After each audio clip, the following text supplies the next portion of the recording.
صباح الخير او مساء الخير وقت ما بتشوفوا الفيديو بتاعنا، ازيكم عاملين ايه؟ يا رب تكونوا بخير.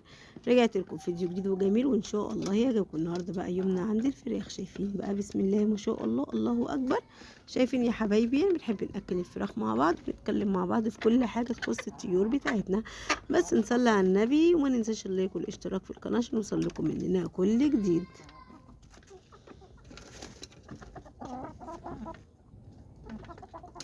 شايفين بقى بسم الله ما شاء الله، الله اكبر.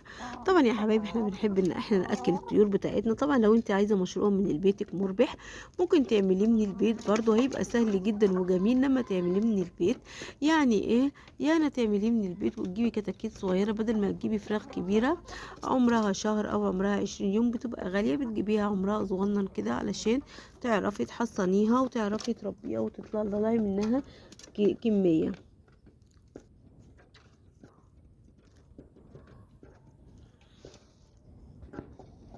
شايفين يا حبايبي بسم الله ما شاء الله.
يا ساتر يا رب.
ايوه ماشي، بس قفل ال8 دقايق دول، فاضل لي دقيقة.